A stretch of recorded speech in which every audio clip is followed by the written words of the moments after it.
Hello and welcome to this fun chart readings video. I kind of just decided I wanted to have a little fun with astrology and some charts and some public figure type people and whatnot. I'm not a huge fan of pop culture. However, there are people's charts that I do enjoy looking at, and it's mostly people from, past eras. Nobody current. I also didn't really want to do charts for current people, trigger people, people who, would be a turn off to follow or whatever, because we're all, we're so, but I did want to do something that was fun, that showed us a little bit about charts. It also demonstrates kind of what I can see with just the sun, moon, rising versus what I can see, or in addition to what I can see if I look at a full chart. So I thought I'd have a little fun with this, and so let's dive into some public figure natal charts and see what I can find out from them. Okay, this one is a load of fun on both angles. So this is Steve Jobs' chart. I loved what Steve Jobs did with Apple, but we're starting with the sun in that Neptune decan of Pisces, very similar to Rue McClanahan's actually, but I think he was married twice, and I don't think he was a very easy person to be married to. I mean, he wasn't an easy person to get along with, period, and you know that by this moon in the 8th house in Aries in the Mars decan of Aries. This is just vicious. Moons in Aries tend to be very erratic, impulsive, and because it's in the 8th house, like, he had some dark hidden secrets, or did things very unconventionally, which we know from Steve Jobs that he did indeed do things unconventionally. Midheaven in Gemini in the Uranus decan. He was inventive, he was creative, he was, wanted to put a dent in the universe, and he sure did that. So that's a thing. And then we of course have a Virgo rising in the Venus decan of Virgo. So Mercurial, he he also had some, like I said, very interesting dietary situations and whatnot. Maybe even had some which we know he had disruption to his digestive system because he had pancreatic cancer. So this is just super fun, and I can't wait for y'all to see the rest of his chart. This one gets good.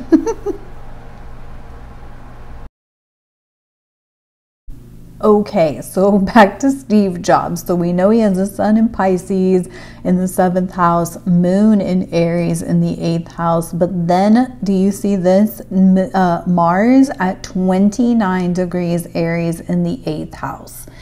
That is a Jupiter decan of Aries. I don't know how much y'all know about Steve Jobs. He was not a nice person to deal with on any kind of level, business or otherwise. I actually knew somebody who worked there during Steve Jobs' time there, and he was brutal to his employees at Apple. There are multiple stories of him just being nasty if he didn't like it. And think about it. We just talked about Martha Stewart having a Mars in Aries. So Mars and the moon in Aries in his 8th house, that's just not a good person to get along with at all. So there's that. What else we got? We have Jupiter Uranus conjunct in Cancer in his 11th house. Well, yeah, he invented modern technology. That's also a Neptune decan of Cancer. But we just experienced a Jupiter-Uranus conjunction in Taurus. This one's in Cancer. So in his 11th house, his innovations in technology was meant to support the people, which it has. He has accessibility built into his operating system. And so, and that was important to Apple at the time. So go back to that midheaven in Gemini in the Uranus decan. So, obviously he was inventive. He made a dent in the freaking universe with his technology. And his demands for how technology was going to go. And that also goes to where did I see it? I think Saturn in Scorpio in his third house. Like his demand for things going the way he wanted them to go at like the expense of anybody he was around. And so, yeah. However, let's go look at this 12th house Pluto in Leo.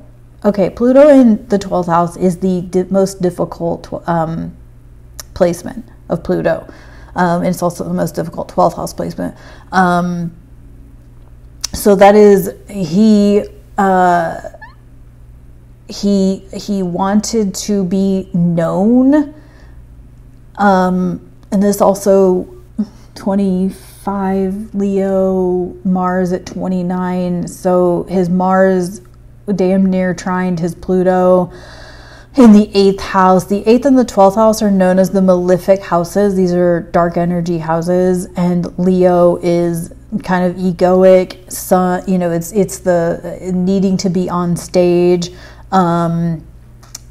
And honestly, like there's something probably about like he always wore the black tank top with jeans, or the black tank top, the black turtleneck with jeans. Like that was his all the time wardrobe. He didn't have any variance to his wardrobe.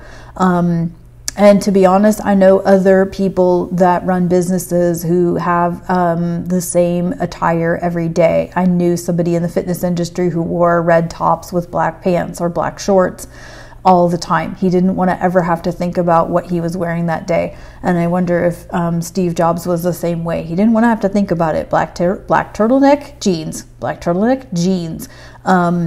But he stood out in his persona and his, and that's not all, or just one more thing or whatever, like how he presented on stage and whatnot. However, this being in the 12th house, like there was something dark going on with him. And of course, we know that now, like there was a lot of dark things, a lot of hidden secrets with him, with that Pluto in the 12th, Mars in the 8th. I mean, that's just vicious. With a moon in the 8th in Aries, that is a vicious combination of aspects or of placements. If we look over to his 6th house, we have Chiron and Mercury in Aquarius. Mercury in Aquarius is pretty awesome. It complements his Gemini midheaven and his Cancer placements over in the 11th house.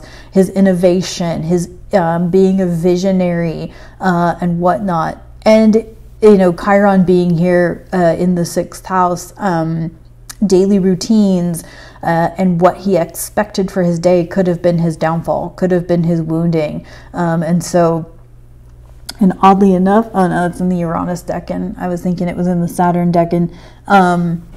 But I love that, like, his chart pretty much describes him like he was a visionary. He wanted to put a dent in the universe, and he was going to basically come hell or high water. That's how it was going to go. So he was a hard worker. We know that from the North Node in Capricorn in his 5th house. So he was very particular about the creation of, how the tech was going to go. Traditional Venus in Capricorn in the 5th house. He probably wanted things to be very traditional. But yet he had, like, I feel like that's almost like a oxymoron of a placement, Venus in Capricorn, because he didn't want things to be traditional. He has a lot of Uranian influence to be very non-traditional. But that also could have just been he expected, like,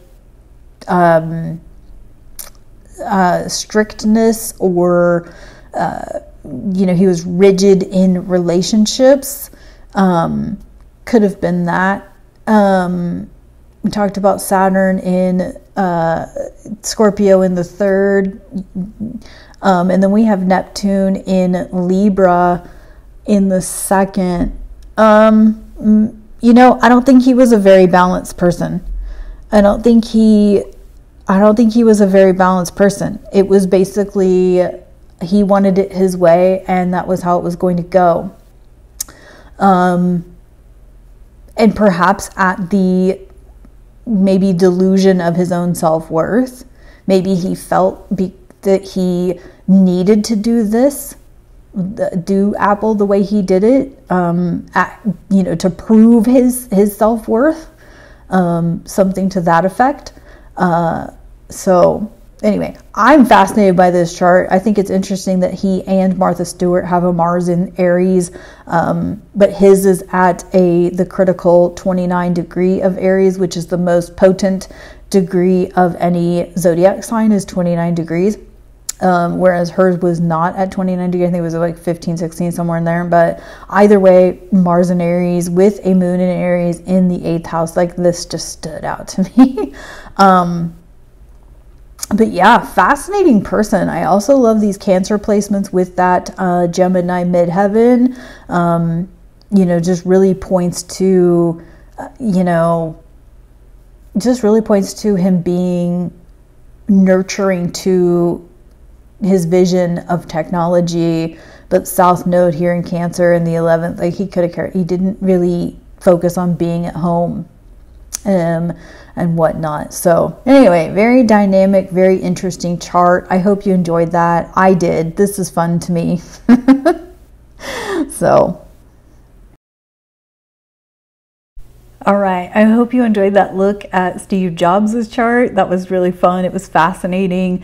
Just the dynamic of some of these charts, and of course these are well-known people, so we can kind of get a image of just their public life and whatnot. But so if you're somebody who really just wants your basics, you're a novice, you're maybe a skeptic, and just kind of want an introduction, I have the Sun, Moon, Rising or Sun, Moon, Ascendant option that will give you a 30-minute call with me plus an image of your chart. And of course, accessibility is always an option.